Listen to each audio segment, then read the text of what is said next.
Welcome to Breaking the Cycle of Poverty, featuring Jay Height, Executive Director of Shepherd Community Center in Indianapolis. My name is Tim Swearens, and I'm your host for these conversations that explore why poverty remains such a persistent problem in the United States.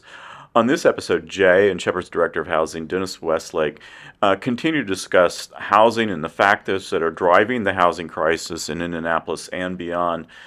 Jay and Dennis, Axios reported in April that rent increases in Indianapolis were among the highest in the nation last year. What's going on? What's driving these sudden increases in rental costs? Well, what some realtors have expressed to me is we're a third-tier city. So those big cities, the San Franciscos, the New Yorks, their rent is just too much. Right. Well, things changed in our economy when folks could work from home. So then they begin to flood to second-tier cities, Austin, Nashville. Well, now I'll go to those cities and try to find a place. And so now folks are going to a third-tier city. That's not a ranking. It's just how I'm describing it. And we're finding that folks are coming here, working on the East Coast, on the West Coast, but the cost of living here is much more manageable. Yes. And so they're coming here, and they're willing to pay a lot more, and that's jacking up the price. Now, we appreciate folks wanting to come and live in Indiana and work and do those things. It just creates a domino effect.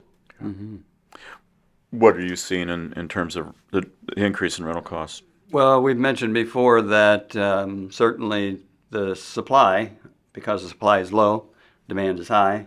We're seeing price increases because of that. I think one of the other factors that I've noticed is because the market is where it is right now, and we know there's a lack of housing, but when you talk about what it takes to develop that housing then, to build new buildings or to build new homes, the cost of construction is also driving up costs. Yes. Because if we can't, as a small-time developer, when we look at what it's going to take us to create that one unit, that one living unit, and it's $300,000, where is the return on that investment? How do we recuperate that?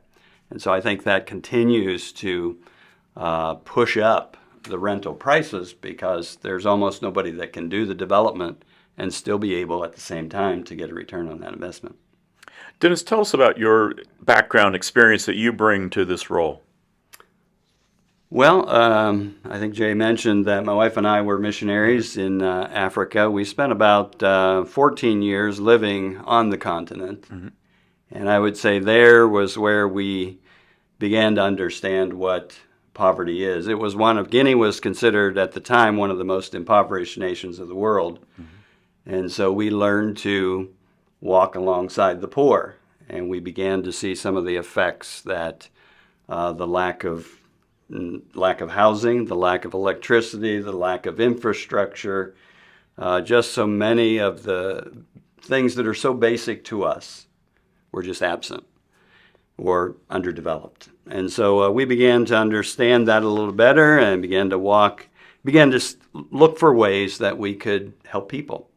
And I suppose in one sense, it was a very hard journey because we weren't able to see anything near the effect that you would like to see by your efforts, but we had the privilege of learning how to work and minister to those needs.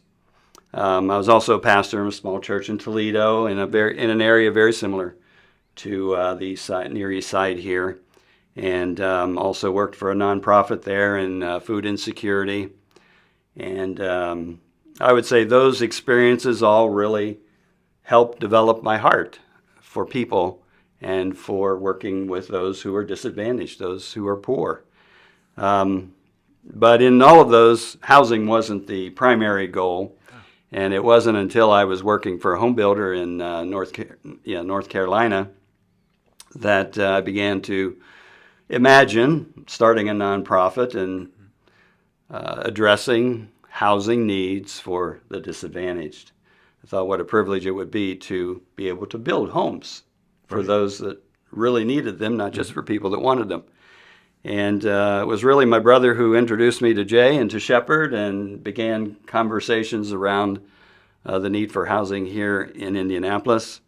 And I would say I don't feel like I bring an expertise to the equation, but I do have some experiences that have shaped me and have given me some understanding of the issues. And I think there's a lot of different pieces that come together to address affordable housing in Indy. I have learned a lot, and I think I still have a lot to learn. But I do come with a firm belief that God has a heart for the poor. Yes. And it's repeated time and time again in His Word, and I'm a firm believer that He wants to do something about it, and He's willing to do something about it when we're available to Him. So I'm really excited about the opportunity to be part of it. Yeah. What are you seeing in terms of impact that the work that Shepherd is doing in the community? Well, I haven't, because I've only been here 8 months. for a few months, I haven't had a lot of opportunity to get feedback from what we're doing.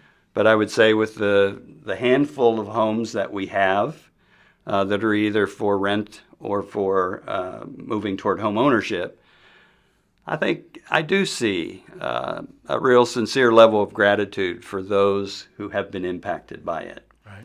There's a thankfulness there. There's an appreciation for the fact that they've been able to benefit from something that many of their neighbors have never had the opportunity to do. Yeah. So I do see that.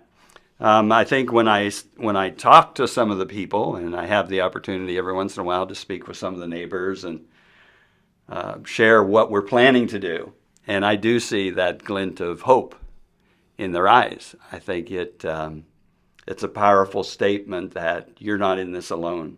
Yeah. There's somebody who wants to help you. There's someone who wants to come alongside and help buoy you up. Yeah. So. Yeah, this is such a big issue. People can feel overwhelmed. But Jane, you and I talked recently about a specific incident with one of our neighbors who fell off a porch, seriously injured. And then Shepherd volunteers and staff came around and said, "Hey, we're going to make this front porch safe for when the neighbor comes home." That's something that lots of people can get involved in. Yes, matter of fact, we got a request today from a neighbor who said, "My elderly mother lives right by you.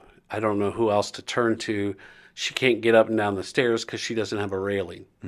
And now you don't want me building it because you would want someone to be able to get up and down with it. But there's lots of skilled folks, and some of the things that we're doing, even for homeowners in the neighborhood, working with our city. Many times someone's home will fall into disrepair because they're too old, they can't handle it, they have a medical crisis. And so if they're in our zip code, the city is now coming to us first and saying, "Can you help them?" And so we're helping folks so that they don't get fined and don't move towards that path of losing their home by simply going over and maybe painting an eave or picking up trash that someone dumped on their property. And even though they had nothing to do with it, they're responsible for it. And so the city's good enough to say, "Hey, we'll give you some time." But finding groups to come in and help us in that partnership is critical. And it's sometimes as simple as picking up trash for that person who maybe can't do that. It's building hand railings. It's doing those types of things. And maybe it's painting a room as we move forward and soon to be acquiring another home that we hope to be able to put the right family into. And Jay, I know you're talking to neighbors every day. What are you hearing when somebody is facing an enormous rent increase, like we talked about previously, a sudden and massive increase in costs? They have very little options. And so they're trying to immediately. And my first response is, you got to stay where you are and let us figure it out.